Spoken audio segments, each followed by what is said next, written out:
Sorry sorry sorry sorry sorry sorry চিন্তা করছেন আমারে? হ্যাঁ, ওই যে ওই দিন আপনি পড়ে গেছিলেন যে, দুইটারে দৌড়ানি দিলাম মনে আছে? তারপর আপনার হাত বাড়ায় দিলাম, আপনি তো হাতটা ধরলেন না। ব্যথা ট্যাথা পান নাই তো? আচ্ছা যাকে ওই যে মনে নাই বাবা, এই ধর ধর ধর ধর ধর। মাশাআল্লাহ, আমার এলাকায় যেরকম একটা পড়ি আছে আমি তো জানতামই না, এতদিন মধ্যে চোখে ছানি পড়া ছিল। এই যাক, এখন তো জানলাম, সমস্যা নাই। এই কথাটা শেষ করতে দেন, আমার পরিচয়টা নেন।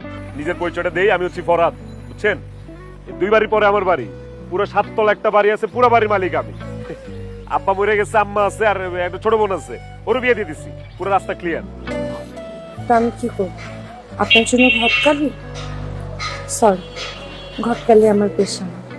আমি আপনার জন্য পাত্রী খুঁজতে পারবো না। আরে আরে পাত্রী তো রেডি, পাত্রী তো আপনি নিজেই, আপনি তো পাত্রী। আপনারে ভালোবাসা ফেলছি, প্রথম দেখাতেই আপনার প্রেমে পড়ে গেছি। ওই যে মিডিতে যেটা বলে, কি বলে ওটা, লাভ এট ফার্স্ট সাইট, ওইটা হইছে আমার। ওইটা হইছে আমার। আপনাকে দেখে মোটেও মনে হচ্ছে না যে আপনি প্রেমে পড়েছেন, বরং আপনাকে দেখে মনে হচ্ছে আপনি প্রেম করতে করতে পেকে গিয়েছেন। আরে কি বলেন, আপনি পাগল হয়ে গেছেন নাকি? আপনি প্রথম প্রেম, আপনারই প্রথম দেখার পর আমি ভালোবাসা ফেলছি, বুঝছেন? এর আগে আমি প্রেম টেমের ধারে কাছ দিয়ে কখনো যাইনি। আচ্ছা, আপনি কি অসুস্থ? অসুস্থ শরীর নিয়ে বাসা থেকে কেন বের হয়ে যাচ্ছেন? আপনার তো বাসায় থাকার কথা। আপনি যান, বাসায় গিয়ে কাউকে বলেন আপনাকে ডক্টরের কাছে নিয়ে যেতে। যান যান। আরে কি কোন, আমি ঠিকঠাক আছি।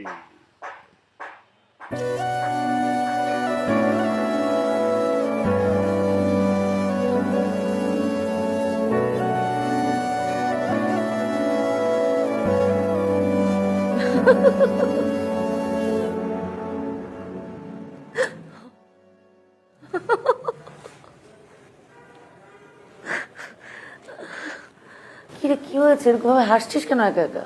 হাসছি কারণ আজকে একটা নেশাখোর ছেলে আমাকে প্রেমের প্রস্তাব দিয়েছে। চিন্তা করো, একটা নেশাখোর ছেলে আমাকে প্রেমের প্রস্তাব দিয়েছে, হইলো? হায় আল্লাহ, কি বলিস?